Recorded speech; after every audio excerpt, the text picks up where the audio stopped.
Hi, mamas, and welcome back for another episode of Moms with Moms. Moms offering mom support with moms on microphones. If you're new here, make sure you grab your cup.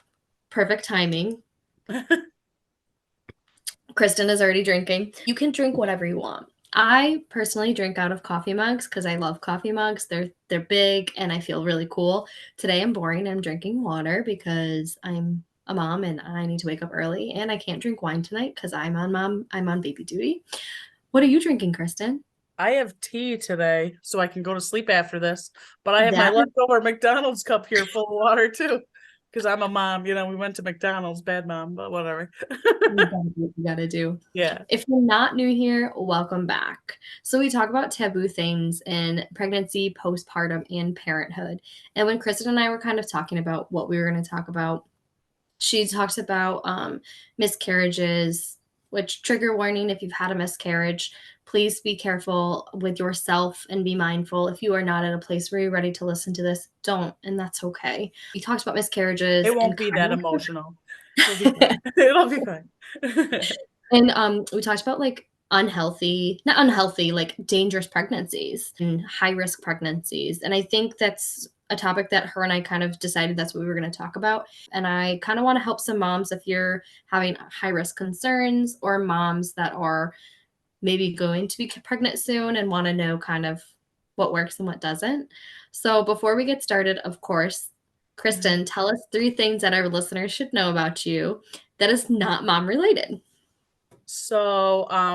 My three things is I'm a photographer full time, so that usually means I'm creative in many avenues. I'm also a part-time art teacher. I don't know if you count that as two. I live on a farm, grew up on a farm. Now I live on one now, so we're all about homesteading, being outside. And I guess the third thing I would just say is like I'm an incredibly hard worker. I just work really hard as a mom, as a teacher, as somebody that fosters like the new generation, and also like in my businesses with photography and everything I do. So yeah, that's a little bit about me.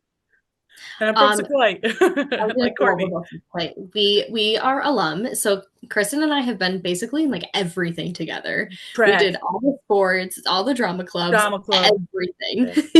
Yeah. Your photography, for those of you who don't know Kristen, and for those of you who haven't seen her stuff is really good. If you are a Spotify listener, you obviously are not seeing this, so you're gonna have to go to my YouTube page and you're gonna have to go to her page to see this. You do a really I good job. You capture everything. And it's funny because like I never thought you were a photographer in high school. Like I didn't know that was something that you were passionate about or that you I was did. I was in the yearbook, yep. So Luke and I did photos and he's my assistant. He does the newborn photography and weddings with me. But I really like genuine people and I've Yeah. always been captivated at that. And sorry if I catch you off, but I'm like when we were growing up in high school, like every time I saw you, I was like, that's a genuine person. Like you were younger than me, but I knew like Aw. by your like smile and the way you like talk to people. And I was like, that's a genuine person. She cares about others. Doesn't surprise me that you're doing what you're doing. And it doesn't surprise me that I'm doing what I'm doing because I feel like I'm a genuine person. I care about other Yeah. people. Like and photography is another way. Like you can bring out the kids' best side and the women. It's nuts. I don't care about the men. No, I'm just kidding. I'm just It kidding. don't They're matter. great. They're great too, but they don't need the confidence boost like we do. Like, it's just in I our agree. hormones and everything. So Appreciate that. That was really kind. I just remember like you just went in there and you were like, don't be scared. It's fine. And anybody that wants me to hold their hand while you go through, I'll hold your hand. I don't care. And I was just like, okay, like that's Courtney. Yeah. And it So wasn't like it's funny because a lot of people in high school used to think that it was me just seeking attention, and it wasn't. It's just my personality. I'm just a very strong personality. I love it's to not talk to even that. people. It's like some people want to include others and try to make everybody feel warm and welcome. And you were one of those. So 100%.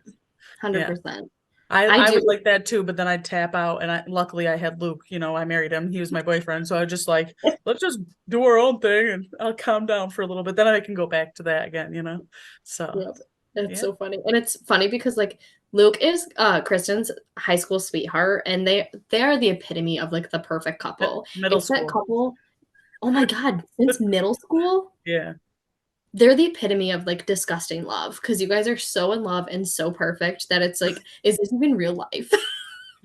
Yeah, then you have kids and then it gets complicated because you don't have as much time for each other, but gotta figure it You out. know. Mhm. But we It's still got it. I think that's one of the things that's really important is like trying to figure out how to do date nights. And we didn't do that in the beginning. We were just so busy. And then we realized we're losing our time and it shouldn't be that way. Yeah, we don't even do date nights though. There's other ways like you can like incorporate it. Like we try to call each other on the drive to Yeah. work or like on lunch because we don't have a lot of babysitters, honestly, and nobody wanted to watch our kids because our kids were 3 under 3 or whatever for a long time. And even still now at 4, 5, and 6, it's just a lot to handle. So, we just came up with other ways. Like right now they're in bed and usually instead of talking to you, I'm talking to him and we're getting on the same page or like picking up and talking, things like that. There's other ways to do it if you can't do a date night because like I said we haven't had that luxury now. It's been like 6 years of us having very minimal date nights, but you can still kind of communicate with each other and be with each other with the activities you do, or like I said, take them to McDonald's or put a movie on in the other room and try to you know be together, hug or dance or whatever you need to do. But there's other ways too, so don't be alarmed if you can't get the babysitter. So it'll be fine. Well, so when I say date nights, our form of date nights are when the baby goes to bed. We've only Yep. ever been out once without the baby.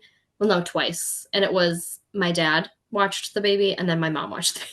You got a late night order that food, DoorDash, whatever. Literally, that's the Perfect. last night we did. We DoorDashed sushi. Like Yeah, we perfect. had like a snack with the You baby got to and make ate your own dinner. though. Oh, it was I made my own when I was pregnant because I was craving sushi and it was so much fun. It It's was so and it's much fun. healthy. It makes so much, and it's like it doesn't cost you like anything. Okay, so you had three. Yeah. That's insane. You're crazy. No, Um, I feel like three's the norm now because Luke and I were just talking about this. I think our generation, everybody had two, or most people had two, and some people even had one, but it's like not a lot of people went to three or further. And now I'm yeah. noticing, like in my friend groups or all the kids that are in school, like most people have three, even with photography. I was like, three is like the new two. And they said that that's the new number because you're supposed to try to increase the population now or something. So they're like, everybody's trying for three because obviously two is not increasing the population. Like you need to have three. Yeah. Yeah. So I'm like, makes sense. Cause I was like, why does everybody have three now? But it's carful. Mhm. So, did you have high risk pregnancies with all of them? I guess technically I did. And it was higher risk with the last two Oof. than the first one. Yeah. So, how is like, okay, so how did the first one go? So I guess to like preface my like entire journey, my first pregnancy was a miscarriage. So um basically like I guess going back further, when I wanted to get pregnant, I had to work hard like other people. Like it wasn't just like have unprotected sex, now I'm pregnant. I got the ovulation tests. I knew exactly like when I was ovulating because I had the sticks that I did every day. And so I knew like kind of that was going to be it. At the time, my husband and I had a greenhouse complex. So we wanted to like have the baby in a certain window because we had crazy plants in the greenhouse Yeah. like all spring and summer and fall. So we really wanted, a winter baby.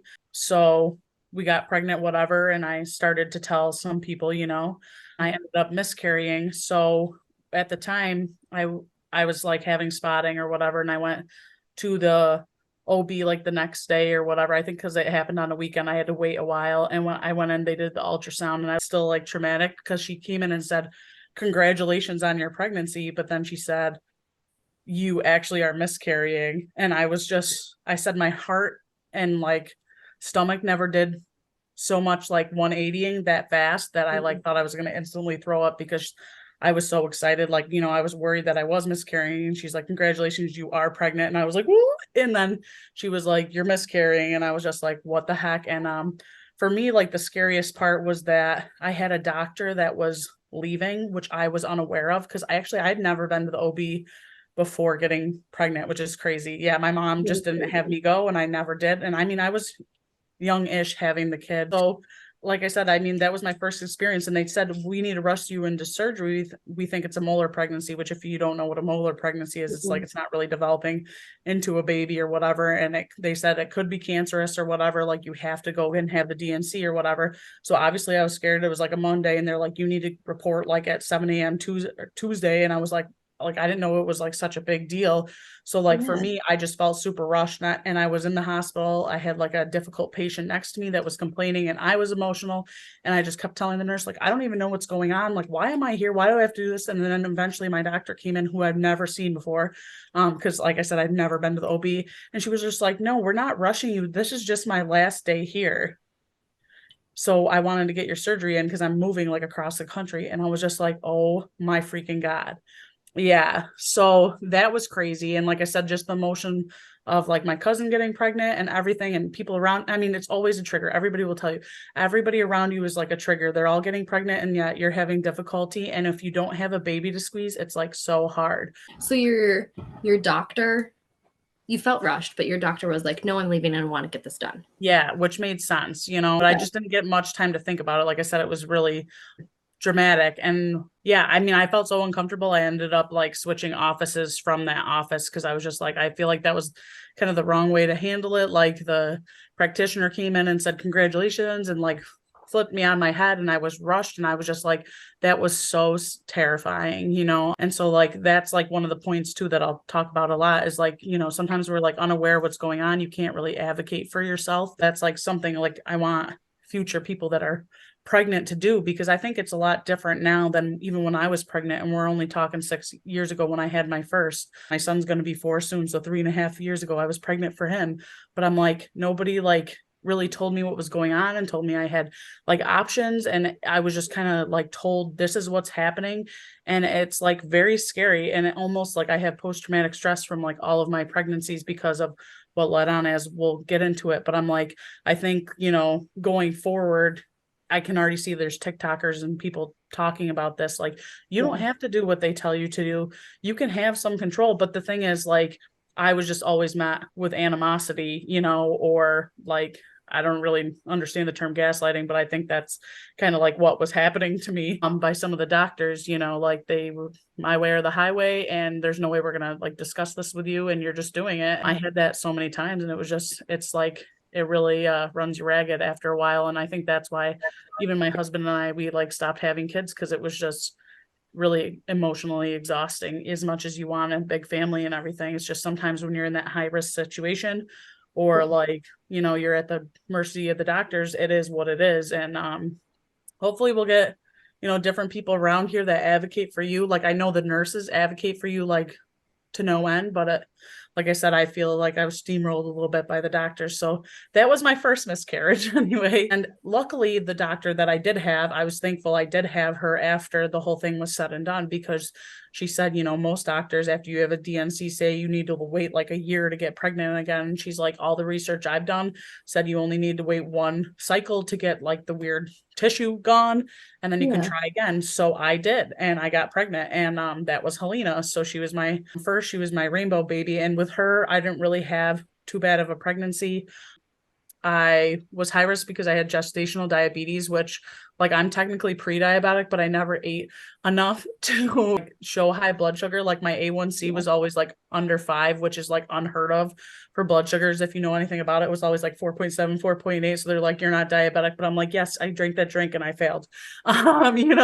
So I had her and I was like the same, like everybody else, I want to go to do it naturally. And my body did literally nothing. And I fought a little bit with my doctor, and I ended up getting induced at like 42 weeks, and ended up having her at 42.5 weeks. And she was 8 pounds, 6 ounces, whatever. And it took me 4 days of induction. It was 96 hours of like labor, no eating, no moving, basically, because I was like a more overweight patient. So it was hard to get the heartbeat. And you know how it is with Yeah. the induction, they want to monitor the heartbeat, but they like literally like would not unhook me. Like I very like little slept. And it was just like a weird situation because I was just like, you didn't even break my water. Like when we're getting into like the 60th hour, and I was on a very high level of Pitocin. And then finally they broke water. The nurse was like, you need to twist. And I'm like, they told me I couldn't because I have this monitor. She's like, you're going to go in for a C-section. So you might as well, like twist or whatever. So I started doing that. And then eventually like it progressed pretty quickly, and I pushed her out in like, I don't know, 5 minutes. It was like very quick. And that was all, fine. But it was just kind of weird because at one point too with her, like I had to do a couple rounds of Cervidil. If you know about inductions, like I had to do 2 rounds of You never had an induction? Lucky. So No, I had a planned C-section. oh, okay. Well, there's a couple like methods they can do to induce. So they can do a meso pill, which is like misoproxil, and it's just like a pill they insert, and that lasts like 4 hours. They do Cervidil sometimes, which is like a band, and it feels very sharp, but they wrap it around your cervix, and that lasts 12 hours. So you have to be monitored for 12 hours. And that's what I was at the local hospital here. I don't know if I should be naming names, but I was at St. Luke's then. So I had that twice for 2 sections with the monitoring and everything, and just nothing really progressed. So they kept adding, Pitocin or whatever. And then, like I said, when the nurse finally told me that I could twist, nobody talked to me about this, but they were just like, you're on level 30 for Pitocin. If it goes any higher, your uterus will rupture. And it was very, very painful. I'll be honest, like I have very high pain tolerance. Like, and at that point, like I didn't have an epidural till like the very end. And it was like terrible. Like I was just like, just take me in for the C-section. I don't even care anymore. Like it was just so bad. They were right on top of each other. I was literally contracting. I never went down. It was just like this, like right up at the high level. But like I said, she came like and was healthy. So I'm like, whatever, that was fine. And once your baby's in your arms, you're like, that's totally fine. I'm good with that. We decided we wanted to have them close together because I knew I'm a quitter and I wanted to have a big family, and I knew that if I didn't like get pregnant right away that I probably wouldn't do it. So we had it planned like this whole time. We wanted our kids to grow up together, be super close. Whatever. And we wanted 4 originally, like, so that would have been nuts, like 4 1 year apart. So I did 1 cycle and then we tried again to have another kid. And then that was my second miscarriage, but that I don't consider to be a huge emotional problem because like I basically, was negative, after having birth with Helena, tried during ovulation with the sticks again, I was pregnant. And then, a couple weeks later I was spotting and I tested again and I wasn't pregnant. It was like very quick and I was like, nothing really happened. It just was like a normal period. It was like very early, whereas the other one was like 9 weeks or something because they won't even see you till 10 weeks or something. That's what the office said. So I'm like, that one wasn't that bad. I knew maybe it would be hard to get pregnant, whatever. When I got pregnant with my second journey, the next month that I tried, I was coaching soccer at the time and I crossed a soccer ball to one of the girls and I felt like a pop in my leg. And I was like, I didn't know what that was. And I was like, I need to tell the girls that I'm pregnant because I'm going to start puking in the sideline right now. And I didn't know what it was. I just was like, I was so nauseous. But come to find out, I had a blood clot. So yeah, so that was why I was high risk, was because I don't know, something happened. Like they keep telling me that this kicking the soccer ball wasn't related, but I'm like, I felt a pop. It was in my right hip, and that's where the most pronounced blood clot was. So I think I like injured myself somehow there. Found out like too, I'm double veined there. So my veins were already like skinny. So it makes sense that like a clot could go there and kind of occlude it. Nobody would admit me. Nobody would like give me medicine, which to break up the clot or whatever. So I ended up like feeling worse. My leg was swelling really bad. And obviously with a blood clot, they're like, let us know if you have trouble breathing. And I kind of noticed that too. Eventually I did get admitted. They tried medicines on me. I was allergic to heparin. So I had to take a non-approved for pregnancy drug. I don't know what kind of effects it will have on the baby. Yeah. So I was like, I don't know. So I felt uncomfortable like after I got discharged, like they sent me home, but I had been on steroids and it just got worse. My leg was like huge. So I ended up going to Kraus and going through their rapid evaluation unit, and they put me on a higher level of blood thinner to get past that. But it took a couple weeks to kind of get feeling more like myself. It was very hard to walk, and I was coaching soccer. I tried to get quickly back to that. From there on out, I was kind of like doomed because once you get a blood clot, you have to be on blood thinners every time you're pregnant. It doesn't matter what your vascular surgeon or anybody says, you're on it. And it's shots every day. Some of them were twice a day. Yeah. And then it makes the delivery that much scarier because like you can't have an epidural, like you're at risk for bleeding out. So you have to like kind of run the blood thinners out of your system before like you can deliver or whatever. The second point of the doctors kind of running the show comes into story with my second daughter because I decided to stay locally because like everybody, I'm like, oh, well, I should have a local doctor. Like I said, I switched offices from the first doctor, and this doctor, cared for me with Helena. I liked him. I trusted him. I was like, cool, I'm going to come back here. So I did. And then literally 39 weeks when I was supposed to be induced early, he dropped me as a patient. I got a letter in the mail. He had an argument with me when I was like naked on the table and basically was screaming at me, was like, I don't know why you're staying here. You should go to Syracuse, when I had been with him since 15 weeks, discussing everything, talking to my hematologist. I had a vascular surgeon from Syracuse that was consulting on the case, and he said, we cannot provide the best care here or whatever, like you need to leave. The reason I think he was saying this was he was getting mad because the hematologist and the vascular surgeon said that I probably could have an epidural if I waited the time with the blood thinners. No, I want to have the chance of getting that if I can. He wasn't really comfortable with that. So like I said, he dropped me, and it was so terrifying because I had to call Syracuse, the high risk center, the perinatal center, and be like, will you take me? And they were like, yeah, your doctor said you might call or whatever, get a consult with them. And again, next day I had to go get induced. So I'm like, here I am in a new hospital, new doctors, nobody I know, which is fine because in Syracuse, I learned the doctors in the hospital only deliver the babies. They don't do the outside appointments. They have separate providers that do the appointments and do the delivery. So like I said, that was terrifying. I was in the hospital. I was trying to, deal with all that stress. What I'm confused is like, I don't feel like the way that the doctor handled that was really ethical. I feel like if he had planned on saying like, "Hey, this isn't working for you and I feel like he could have done that in a way better way. He could Yeah. have said, "Hey, I don't feel comfortable doing this. I'm going to refer you somewhere else," instead of just dropping you. Yeah. So actually, like you'll get into this with the later part of my story, but since we're on the topic, I can say, like, obviously I had a third child. At this point, you're probably like, Kristen, what did you do? Because this OB dropped you, and you have to be a special case for high risk to be accepted in the perinatal network. So Yeah. I found a OB for my third in Syracuse. I had one appointment with them. They told me I had to meet with a hematologist because I needed to be on blood thinners. And I said, okay, is it okay to use my hematologist from home? They said yes. And guess what? Before my second appointment, I got a letter. They dropped me because I refused to see a hematologist in their area. I called them and I said, there must be some mistake. I have an appointment with you in 2 days' time. It's literally Wednesday. I already took the day off. I'm coming to see you. And I thought we would discuss your hematologist in this area, like, or whatever. At that appointment, I've called a couple of them and I needed a referral or whatever. And it was like, 2 weeks later, because I'm high risk again. So I had to go more frequently. And they were said, I'm sorry, once the letter's been sent out, you can't undo it. They wouldn't let me talk to anybody.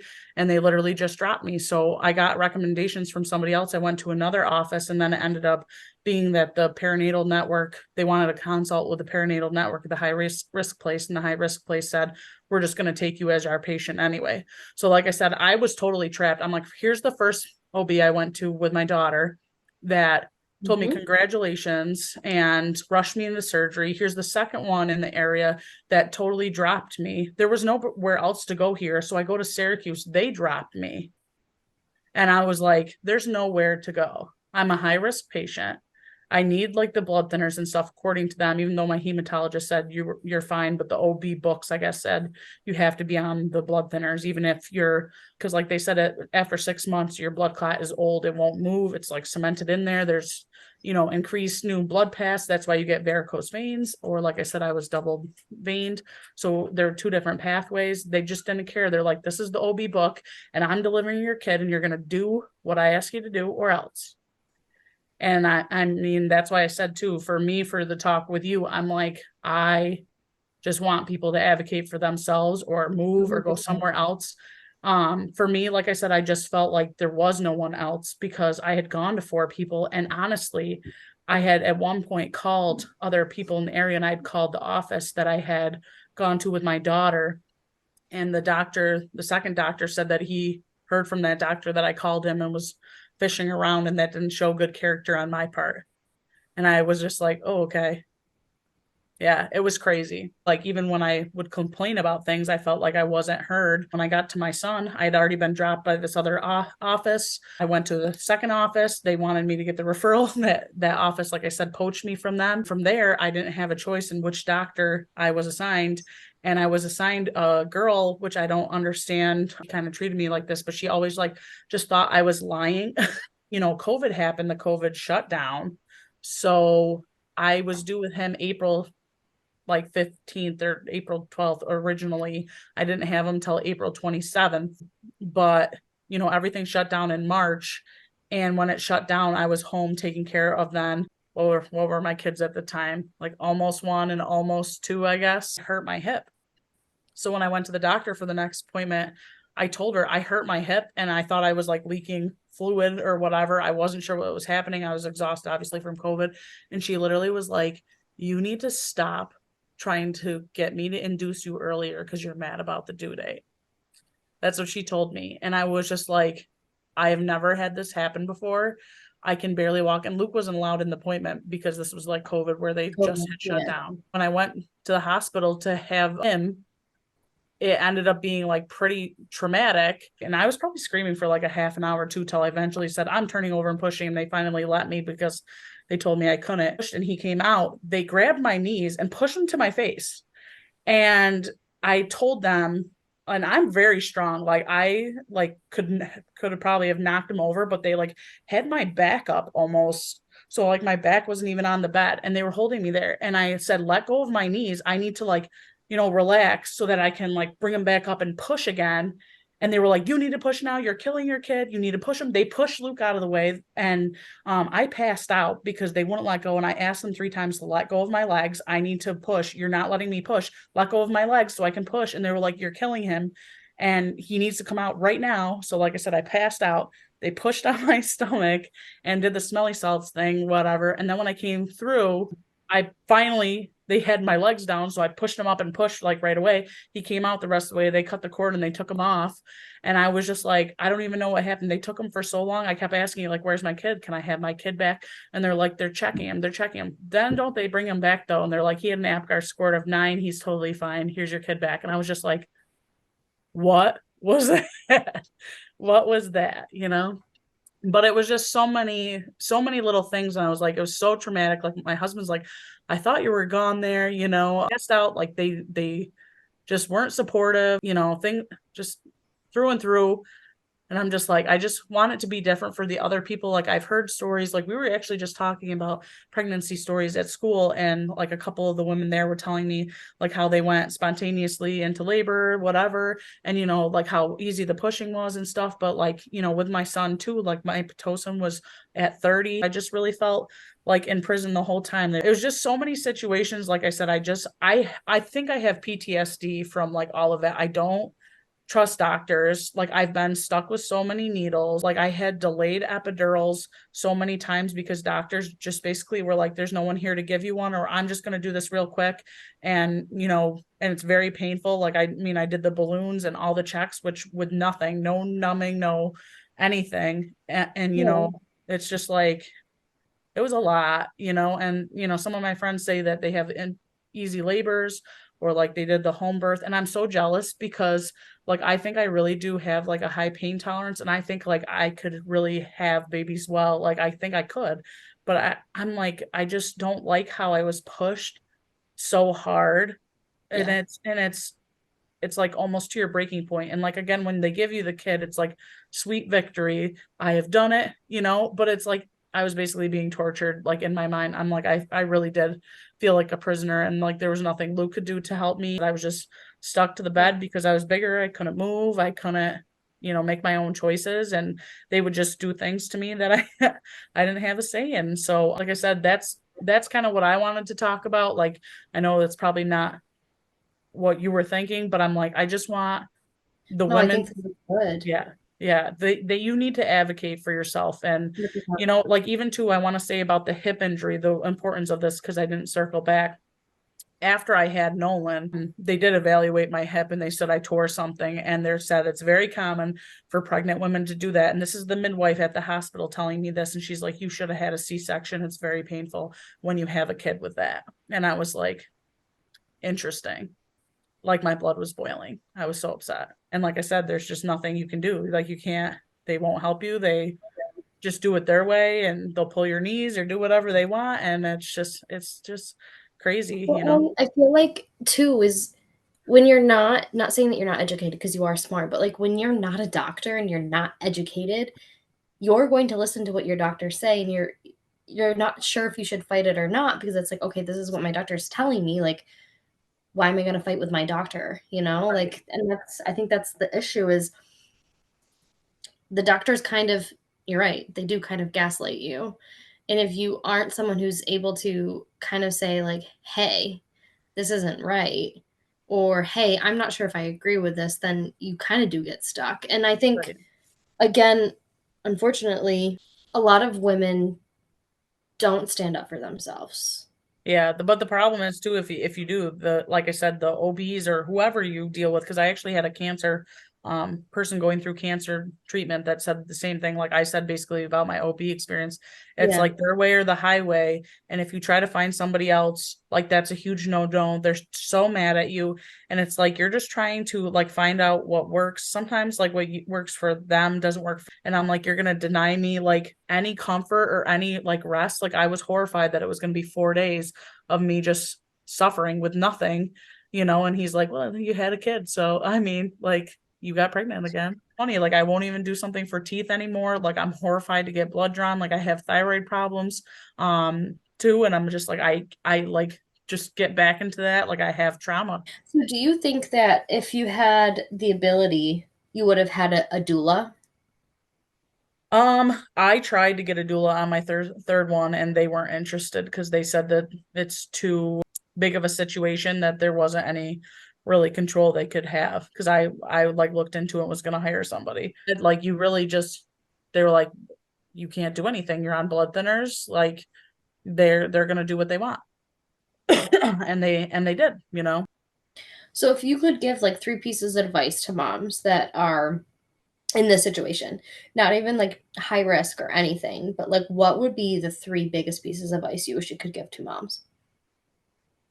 It's really just tough. I guess like find a practice where you feel heard. I would listen to the doctors, whatever they said to me again, and be the prisoner. Like it was okay to be a prisoner just to have a healthy kid.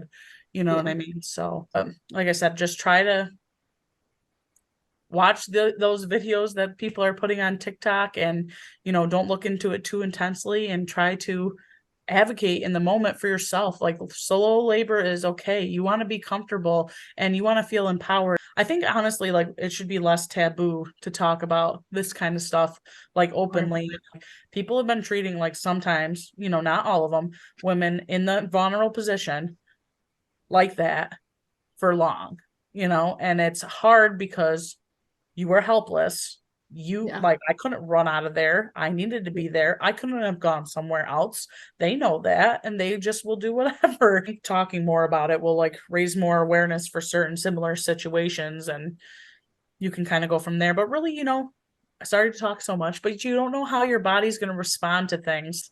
It's actually really funny like that so many people have so many different stories and It's not it's not fascinating. one. Yes, it's not one size fits all. Like Yeah, everything is different. Nothing is there are little similarities here and there, but most of the time everybody has a different story to share.